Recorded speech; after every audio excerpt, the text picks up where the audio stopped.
It is simply logical to be there for the most vulnerable people, but Conservatives like Pierre Poilievre and Stephen Ellis stand against these Pharmacare investments. They stand against, for ideological reasons, protecting women's rights to choose when and how they want to start a family. That's completely irresponsible, and it's not what Canadians want, not what Canadians deserve. Well, the Prime Minister in Halifax today re-announcing his government's plan to offer Pharmacare coverage for both diabetes treatments and contraceptives, and taking the opportunity once again to target Pierre Poilievre and the Conservatives, arguing any future Conservative government would scrap that coverage and lots of other programs the Liberals have rolled out. It is a common theme for Justin Trudeau. He spent the last month or so since the federal budget was announced crisscrossing the country to argue a Poilievre government would be terrible for Canada. Ultimately, he's trying to turn those bad Liberal polling numbers around. It is going to be a long, hot summer, so get ready. Let's bring in our front bench standing by. Sabrina, I'm going to start with you on this one. I cover these Trudeau news conferences almost daily nowadays, and the strategy very familiar.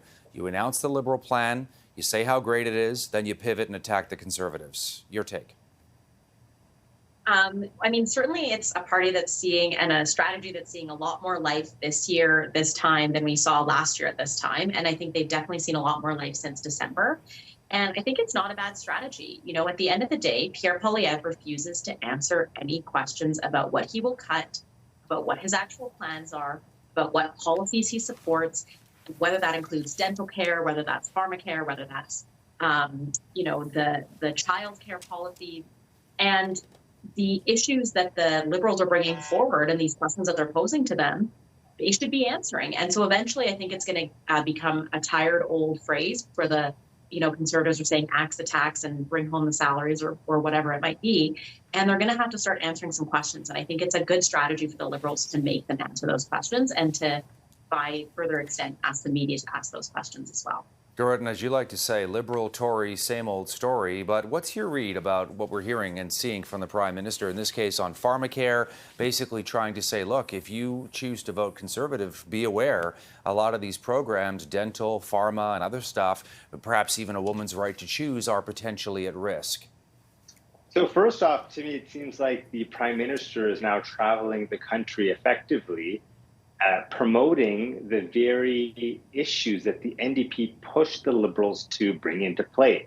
These are the pillars of the supply confidence agreement: Pharmacare, dental care, now an expansion of Pharmacare to include immediate access to diabetes medication, devices, along with birth control. This is what the NDP fought for. And it's really interesting to see the Prime Minister effectively recognize that the best ideas to the Liberals, who consistently talk about having policy and putting policy put forward, well, the only policy that they're really talking about nowadays are those policy points that the NDP, frankly, told them, kicking and screaming often, to make a priority, make the investments that matter. That being said, I think there's less of a reason to speculate and more reason to actually accept that a potential Conservative government would cut Pharmacare, dental care, access to these very fundamental medications that people require. And we also do see from members of the Conservative Party right now, rather from elected MPs, very problematic rhetoric around a woman's right to choose. So I do think there's a clear dichotomy there, a clear split. And I think that for Canadians, we need the investments that the NDP fought for. We need to maintain these investments in Pharmacare, dental care, and more. Let's bring in Mel, because there's lots to cover there, Mel, and I want you to respond to that. As you know, the problem for the Prime Minister and his party is it's an uphill battle. They're way behind the polls, and those polls are pretty stubborn in terms of the spread between them and the Conservatives. They've been trying lots of different things in recent months, throwing everything at the wall to see if they can, shift those numbers. It doesn't seem at this point to be working. We're a long way away, more than a year plus, no doubt, from the next federal election. But your read on the strategy that Trudeau is adopting, and lots of his ministers too, let's be clear. Well, I think it's a good communication strategy. The problem is that he doesn't really back it up with substance. The Pharmacare bill is yet another example of the Liberal government saying one thing and then doing another. The legislation itself actually requires the provinces to take on the full burden of the costs associated with the Pharmacare program for both drugs that are covered and those that would be publicly covered instead or under private care, either way. And that's happening without any consultation. The provinces have not been engaged to date at all on this bill, and despite the fact that they're going to be the most significantly impacted by it. Now, Ontario is a great example. In Ontario, children under the age of 18 have access to free Pharmacare through OHIP. So my son is almost 3 years old. If he gets an infection and he needs an antibiotic, I could take him to the pharmacy, and it's covered under OHIP. It's not clear who the first payer will be under the new Pharmacare plan in Ontario. How is that going to change? Is that going to jeopardize the program that already exists in this province? The provinces don't have any answers to this because they haven't been consulted by the federal government at all on this bill. So I think from the get-go, this has been a problematic piece of legislation because there's just no real follow-through here in order to actually execute on it. Let's dig a little deeper in terms of where things stand right now with the bill, getting it through Parliament. Rachel Aiello has been watching that as our extraordinary parliamentary correspondent here. So, Rachel, where do things stand right now?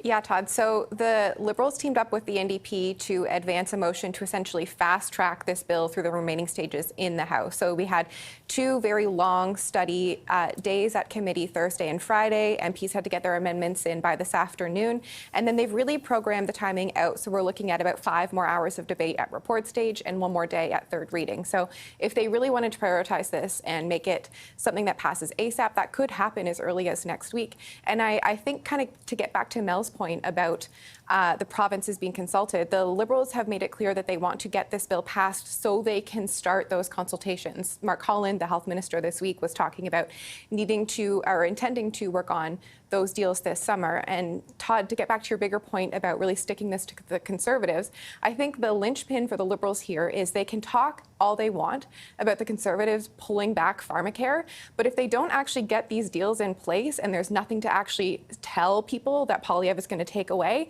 that argument becomes quite weakened. So they really do have an impetus to make sure that there are deals across the country to secure this agreement on funding and providing these dental or diabetes and contraceptive medications, because without that actually being something Canadians are actively already able to access, the argument about it being taken away is definitely weakened. Yeah, okay, we're running out of time, but just quick lightning round before we go. Back to you, Sabrina. You know, the argument that this is nothing more than fear-mongering on the part of the Liberals, trying to scare people. Look, you know, you like these programs, you better not vote for Pierre Poilievre, they're going to take it away. Your take?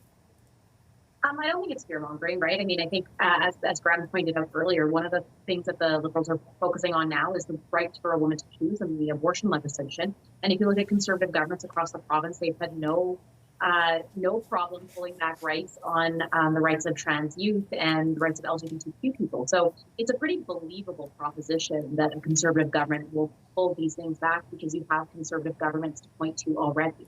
So I think it's still a good strategy for the Liberals to be focusing on these things. Gurratan, your take?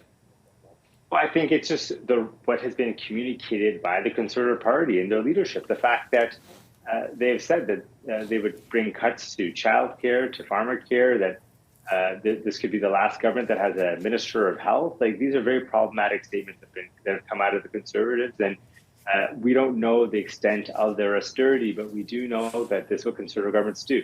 They cut to the services that people rely on the most. They cut to things like healthcare, where they try to privatize it or open up the doors to privatization. These are all factors that effectively weaken our public services and effectively hurt the services that people need the most. Yeah, I mean, I guess, Mel, the counter argument to that would be, look, we can't afford some of this stuff, and it is very generous, and, you know, we need to take a good hard look at some of these programs and see where we can perhaps scale back in order to make sure we're not adding more and more and more to the national credit card, so to speak.